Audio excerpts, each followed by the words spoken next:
พี่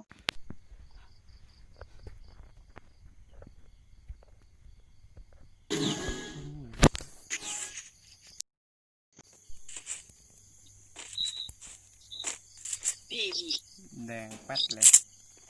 พี่ออกมาคนตอนผมเล่นเอาจริง มาเป็นแคนเลยเดี๋ยวการที่เป็น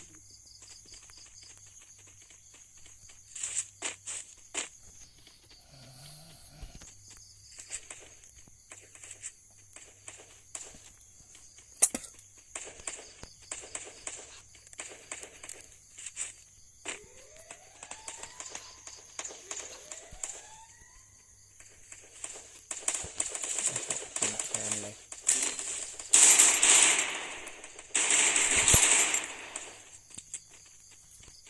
โอ้ดูดีพอเราจะเล่น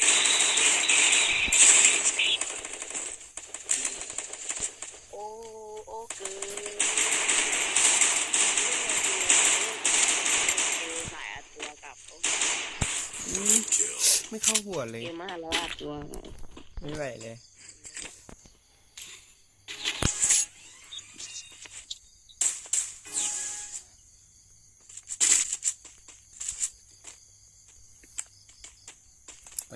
ตึงนะกลางคืนด้วยไม่ไหวเลย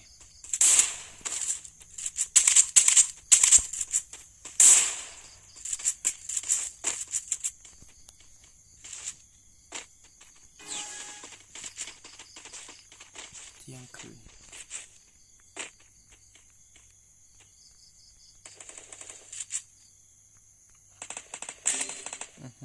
โคตรคมน่าจะคมไปไหนวะ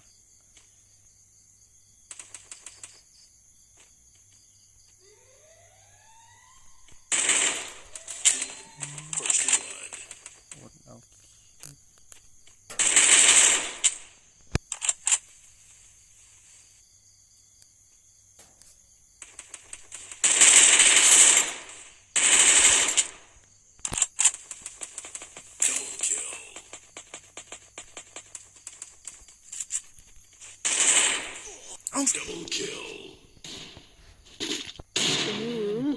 ไอ้เหี้ย โอ้ ไอ้ฟาดปีเสื้อสามหัวแตกหมดเลยไอ้สัสโอ้โห มันโต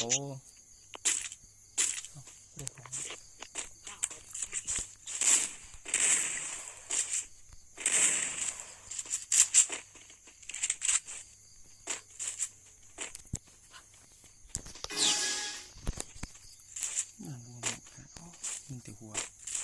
โอ้ยบาดเดียวปุ๊บหัวแตก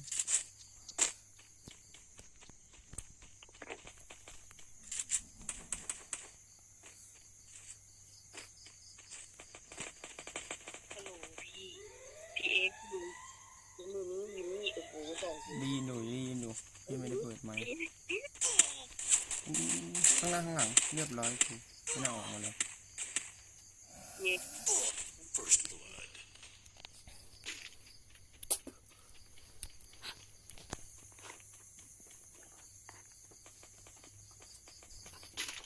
น่าจะเกมที่3นะถึงจะเอาคืนได้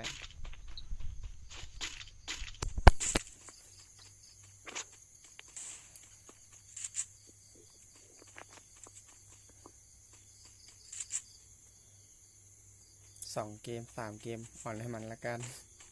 ถือว่าอ่อนเดี๋ยวเกมที่3ค่อยเอาจริงเฮ้ยแตก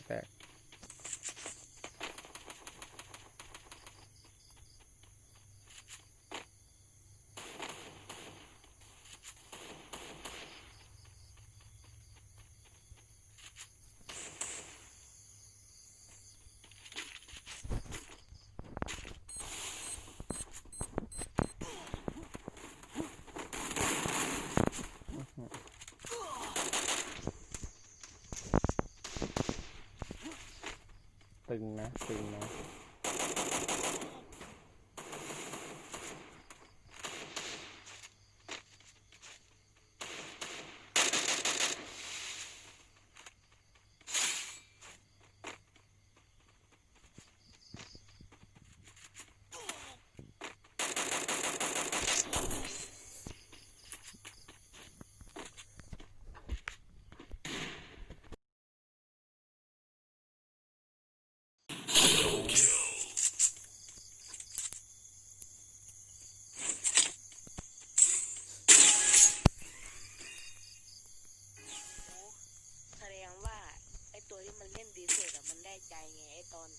เราโดนมันยิงปับไม่ใส่ทีมก็เลยไม่เล่นปืน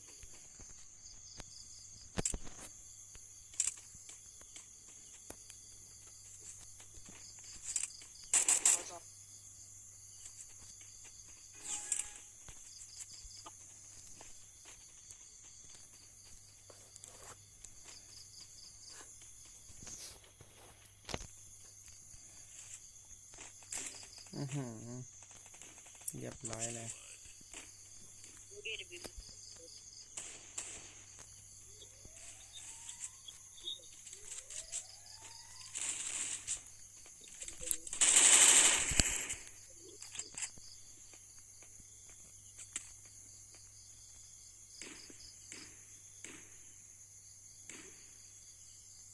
ไง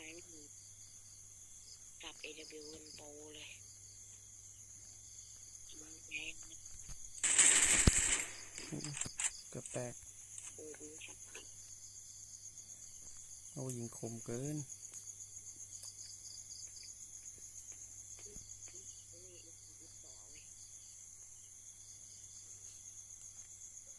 ปาระเบิด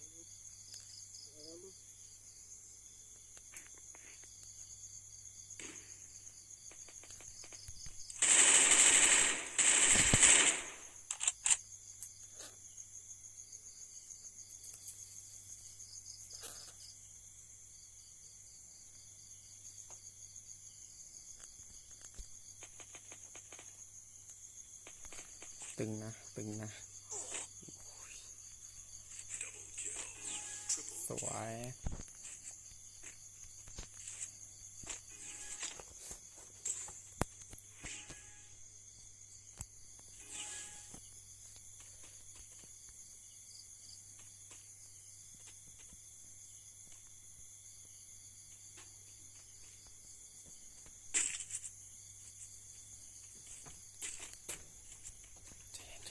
ได้แล้ว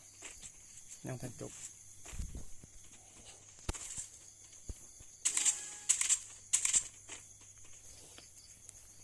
ขอเล่นระยะไกลแล้วกัน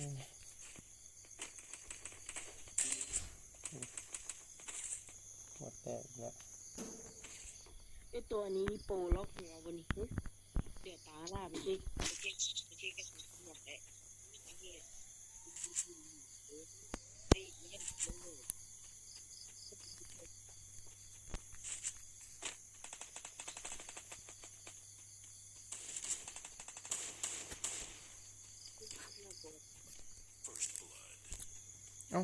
ไม่แตกเร็วเกินล้มโดนระเบิดล้ม กูจะได้ยิงมันนี่สวยอู้ปืนเอสกูเรียบร้อย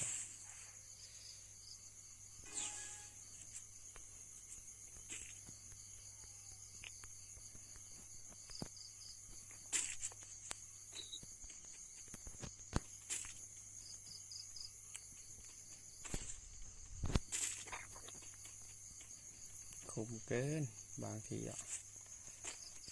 โอ้แม่งอะไรยิงหัวคมแม่งปูมเดียวแตก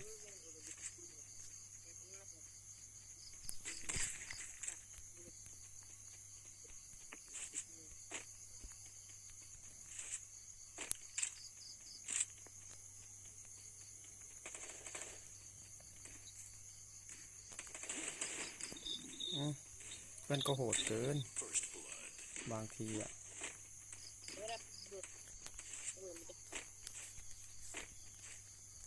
เป็นพีเอ็กบนหลังคาอยู่บนหลังคา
เอาหัวเต้กแล้วนี่ก็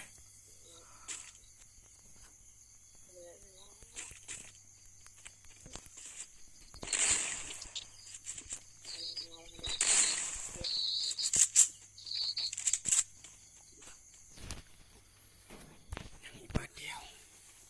แต่เดียวเกมเดียวตึงกันนะเบื้องนั้นก็ยิงคมมันคม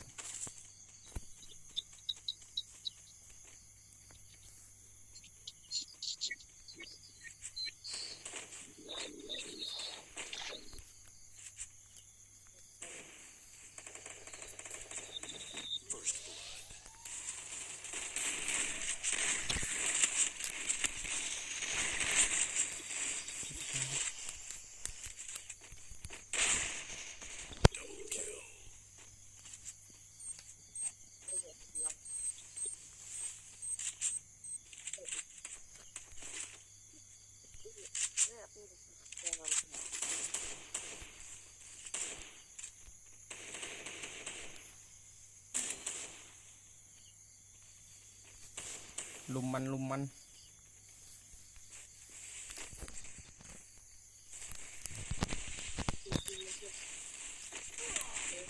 อุ้ยยิงไม่ออกเมื่อกี้เอาสวย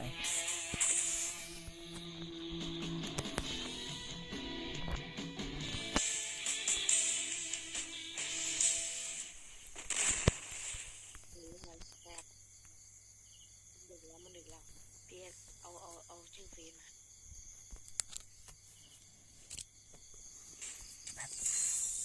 16 ดาวสวยมันต้องอย่างนี้โอ้2 คิวให้น้องแบกไม่ไหวเลย